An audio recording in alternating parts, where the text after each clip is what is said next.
Welcome back to my YouTube channel keep it short and sweet.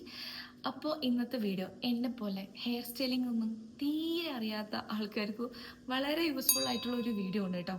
Means എനിക്ക് അങ്ങനെ ഭയങ്കര variety ആയിട്ടുള്ള hair സ്റ്റൈലിങ്ങും അങ്ങനെയൊന്നും എനിക്കറിയില്ല. എൻ്റെ അടുത്ത് കുറേ ഫ്രണ്ട്സ് പറയുന്നുണ്ട് നീ നല്ല ഡിഫറെൻ്റ് ആയിട്ടുള്ള ഹെയർ സ്റ്റൈലൊക്കെ, അതുപോലെ തന്നെ 1 മിനിറ്റ് ഹെയർ സ്റ്റൈലൊക്കെ യൂട്യൂബിൽ ചെയ്യുന്നത്. പക്ഷെ എനിക്ക് ചെയ്യാൻ ആഗ്രഹമില്ലാണ്ടല്ല, എനിക്ക് അറിയാണ്ടാണ്. എനിക്ക് ആകെ ഇതുപോലെ ഒന്ന് ഫ്രീ ഹെയർ ആയിട്ട് ഇടാൻ, പിന്നെ ഒന്ന് മടങ്ങിയിടാൻ, പിന്നെ ഒന്ന് ഒരു എല്ലാം കൂടി പിടിച്ചിട്ട് നമ്മൾ ക്ലിപ്പ് ഇടില്ലേ, അതുപോലെ അറിയുള്ളൂ. എപ്പോഴും ഞാൻ വിചാരിക്കും എവിടേക്കെങ്കിലും പോകുമ്പോൾ കുറച്ച് നല്ല സ്റ്റൈൽ ചെയ്തിട്ട് ഹെയറിലൊക്കെ ഒന്ന് സെറ്റ് ആക്കണമെന്ന്, പക്ഷെ അത് നടക്കാറില്ല. അപ്പോൾ എന്നെ പോലെ അങ്ങനെ വെറൈറ്റീസ് ഓഫ് ഹെയർ സ്റ്റൈലിംഗ് ഒന്നും അറിയാത്ത, എന്നാൽ എവിടേക്കെങ്കിലും പോകുമ്പോൾ നല്ല അടിപൊളിയായിട്ട് ഹെയറൊക്കെ കിടക്കണം ആഗ്രഹിക്കുന്നവർക്ക് പറ്റിയ വീഡിയോ ആണ്. സോ അപ്പോൾ അതിന് വേണ്ടിയിട്ട് ഞാനൊരു സാധനം പർച്ചേസ് ചെയ്തിട്ടുണ്ട്.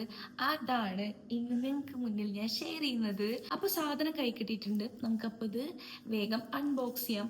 വന്നിട്ട് കുറേ ദിവസമായിട്ടോ, ഞാൻ നാട്ടിൽ പോയ സമയത്താണ് വന്നത്. അപ്പോൾ ഇപ്പോഴാണ് എനിക്ക് വീഡിയോ എടുക്കാനുള്ള ഒരു ടൈം കിട്ടിയത്.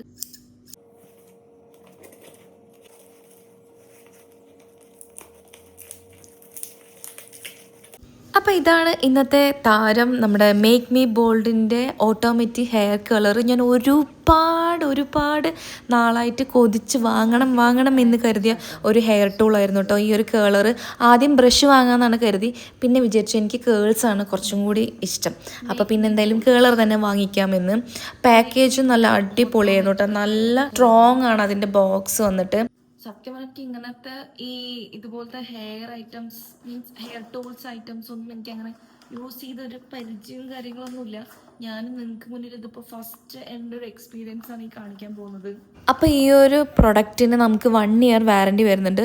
അതുപോലെ ഞാൻ എപ്പോഴും പറയണ പോലെ തന്നെ നമ്മൾ ഏത് സാധനം വാങ്ങി വെച്ചാലും അതിൻ്റെ യൂസർ മാനുവൽ നമ്മൾ ഡീറ്റെയിൽ ആയിട്ട് നോക്കുക. അപ്പോൾ ആ ഒരു പ്രൊഡക്റ്റ് എങ്ങനെയൊക്കെയാണ് യൂസ് ചെയ്യേണ്ടതെന്നും എന്തൊക്കെ ഫീച്ചേഴ്സ് ഉണ്ടെന്നും നമുക്ക് കൃത്യമായിട്ട് മനസ്സിലാക്കാൻ പറ്റും. അതുപോലെ തന്നെ നമ്മൾ ഇതുപോലത്തെ ഈ ഹെയർ ടൂൾസ് യൂസ് ചെയ്യുമ്പോൾ മസ്റ്റായിട്ട് ഹീറ്റ് പ്രൊട്ടക്റ്റിംഗ് സ്പ്രേ യൂസ് ചെയ്യണം കേട്ടോ. മിനിമം അല്ലെങ്കിൽ ഒരു സിറമെങ്കിലും യൂസ് ചെയ്യണം. അത് ഞാൻ ഇതിൽ കാണിച്ചിട്ടില്ല. അപ്പോൾ നമ്മൾ ഇതെങ്ങനെയാണ് യൂസ് ആക്കണമെന്ന് വെച്ചാൽ ഹെയറിൽ ചെറിയ സെക്ഷൻ എടുത്തിട്ട് ആ ഒരു സെൻറ്ററിലെ സ്പേസ് ഉണ്ട്, അപ്പോൾ അതിലൊന്ന് വെച്ച് കൊടുക്കുമ്പോൾ ഇതുപോലെ കേൾസ് കിട്ടും. അതുപോലെ തന്നെ ഇതിൽ റൈറ്റ് റൊട്ടേഷനും ഉണ്ട്, ലെഫ്റ്റ് റൊട്ടേഷനും ഉണ്ട് കേട്ടോ. നമ്മുടെ കേൾസ് എങ്ങനെയാണ് കിടക്കേണ്ടത്, എങ്ങനെയാണ് സ്റ്റൈൽ ചെയ്ത് കിടക്കേണ്ടത് എന്ന് നമ്മുടെ ഇഷ്ടത്തിനനുസരിച്ചാണ് നമ്മൾ റൈറ്റും ലെഫ്റ്റും ഒക്കെ ചൂസ് ചെയ്യുന്നത്. പിന്നെ ഞാൻ ആദ്യമായിട്ട് യൂസ് ചെയ്യുന്ന കാരണം എനിക്കൊരു ടെൻഷൻ ഉണ്ടായിരുന്നു അത് ശരിയായിട്ട് വന്നില്ലെങ്കിലോ, അതുകൊണ്ടാണ് ഞാൻ ഈ പേടിച്ച് കേൾസ് ചെയ്യുന്നത് കേട്ടോ. കുറച്ചൊക്കെ ഞാൻ കേൾ ചെയ്തിട്ടുണ്ട്. പിന്നെ എനിക്ക് ഫസ്റ്റ് ടൈം ചെയ്യണതിൻ്റെ ഒരു ടെൻഷൻ ഉണ്ട്. അങ്ങനെ ഭയങ്കര പെർഫെക്റ്റ് ആയിട്ട് വന്നിട്ടുണ്ടാവില്ല, എന്നാലും കേൾ ആവുന്നുണ്ട്. എന്തായാലും എൻ്റെ ഈ ബാക്കിലെ മുടീൻ്റെയും കാട്ടിൽ നല്ല ഡിഫറൻസ് ഉണ്ട്. പിന്നെ നമ്മൾ ചെയ്ത് അത് പെർഫെക്റ്റ് ആകുമായിരിക്കും. സോ എനിക്ക് എന്തായാലും ഭയങ്കര ഇഷ്ടമായി. എനിക്ക് ഇത്രയൊക്കെ വേണ്ടുള്ളൂ. അപ്പോൾ എന്തായാലും എനിക്ക് ഭയങ്കര ഇഷ്ടമായിട്ടുണ്ട്. എന്തായാലും ഇത്രയൊക്കെ ഞാൻ ആഗ്രഹിച്ചിട്ടുള്ളൂ. ഇതുപോലത്തെ വീഡിയോസ് നിങ്ങൾക്ക് ഇഷ്ടമാണെങ്കിൽ ചാനൽ ഒന്ന് സബ്സ്ക്രൈബ് ചെയ്യുക, ലൈക്ക് ചെയ്യുക, ഷെയർ ചെയ്യുക, കമൻറ്റ് ചെയ്യുക. നെക്സ്റ്റ് ഒരു വീഡിയോ ആയിട്ട് വരാം. അതായിരിക്കും ബൈ, സീ യു ഓൾ.